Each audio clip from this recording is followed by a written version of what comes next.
నమస్తే అండి. నేను డాక్టర్ రంగనాథ్, నెఫ్రాలజిస్ట్, కమల్ కిరణ్ గారి టీంలో పనిచేస్తున్నాను. యాక్చువల్‌గా సార్ అంతా చెప్పారు మీకు. ఈ లాస్ట్ 1 ఇయర్‌లో అంటే ఫస్ట్ వేవ్ ఆఫ్ కోవిడ్‌లో మేము డయాలసిస్ చేయడానికే చాలా భయపడ్డాం పేషెంట్స్‌ని. ప్లస్ వాళ్ళ దగ్గరికి వెళ్ళడానికి కానీ, ఎవరి భయాలు వాళ్ళకున్నాయి. అందరూ మీకు తెలుసవి. సో, దాంతోటి మాకు ఇంచుమించుగా ఒక 100 మందిలో 30-40 మంది పేషెంట్లు చనిపోయారు ఫస్ట్ వేవ్ ఆఫ్ కోవిడ్‌లో. అసలు వాళ్ళకి పర్మిషన్ సెంటర్స్‌కి కూడా రావడానికి కూడా అవకాశం లేకుండా వెళ్ళిపోయింది రోడ్ల మీద. సో, ఇది చూసిన తర్వాత ఫస్ట్ వేవ్ అయిపోయేటప్పటికి 40% పేషెంట్ లోడ్ తగ్గిపోయింది. చనిపోయారు వాళ్ళంతా.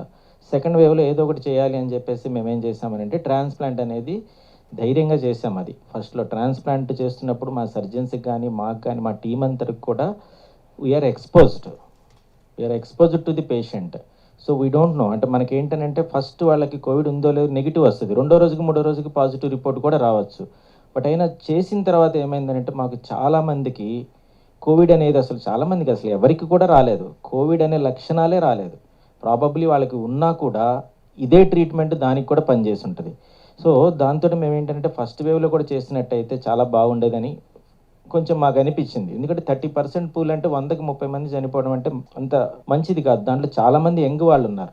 వీళ్ళందరూ డయాలసిస్ అందక చనిపోయారు. ఎస్పెషల్‌గా చెప్పాలంటే. అది. ఆహ్, సో, ఇప్పుడు ఈ చేయడంతోటి ఇంచుమించుగా 100 ట్రాన్స్‌ప్లాంట్స్ ఈ టైంలో చేయడంతోటి సార్ అన్నట్టుగా, కమల్ సార్ అన్నట్టుగా ఇది మేము ఒక పబ్లిష్ చేయడానికి చేస్తున్నాం. అంటే కోవిడ్ టైంలో యాక్చువల్‌గా మన గైడ్‌లైన్‌లో కొంతమంది ఇంటర్నేషనల్ గైడ్‌లైన్స్‌లో వద్దు అని చెప్పారు ఈ టైంలో. బట్ ఈ సక్సెస్సు, డయాలసిస్ మీద ఉన్న వాళ్ళ సక్సెస్సు 2 చూసిన తర్వాత ట్రాన్స్‌ప్లాంట్ సక్సెస్ ఈజ్ చాలా చాలా బెటర్ దాన్ డయాలసిస్ వాళ్ళ సక్సెస్. అది. రెండో విషయం ఇందాక మీరు అడిగినట్టుగా కొత్తగా మన డయాబెటిస్ ఒకటి కారణం, హైపర్ టెన్షన్ ఒకటి కారణం. ఈ మధ్య కాలంలో మనం చూసేది ఐటీ ఎంప్లాయీస్ ఎస్పెషల్‌గా young patients less than 35 years ఇళ్లలో హైపర్ టెన్షన్ అనేది అన్నోటిస్డ్‌గా వస్తుంది. అంటే వాళ్ళకి రొటీన్‌గా మా వర్క్ ప్రెషర్ తోటి అనుకొని వాళ్ళు వదిలేస్తున్నారు. సో, వాళ్ళకి చూస్తే 180 బ్లడ్ ప్రెషరు, 200 బ్లడ్ ప్రెషరు ఇలా వస్తుంది. చిన్న హెడేక్ వస్తది. అందరూ కూడా పెయిన్ కిల్లర్స్ తీసుకుంటున్నారు. తగ్గిపోతుంది.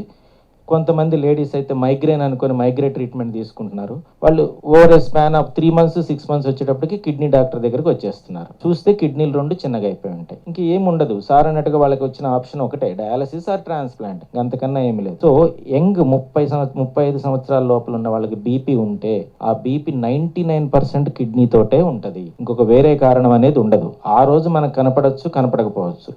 నెక్స్ట్ ఎవ్రీ మంత్ చెక్ చేస్తా ఉంటే ఎప్పటికొకప్పటికి అది మనకి బయటపడతది. సో, ఇది ఎక్కువగా ఈ మధ్య కాలంలో మనకొస్తున్నాయి. More than diabetes, hypertension కన్నా వీళ్ళు కూడా చాలా ఎక్కువ అవుతున్నారు. మా ట్రాన్స్‌ప్లాంట్స్ కూడా ఎక్కువ మంది యంగ్ పేషెంట్స్ ఓరియెంటెడ్‌గా వెళ్తున్నాయి ఇప్పుడు. Thank you.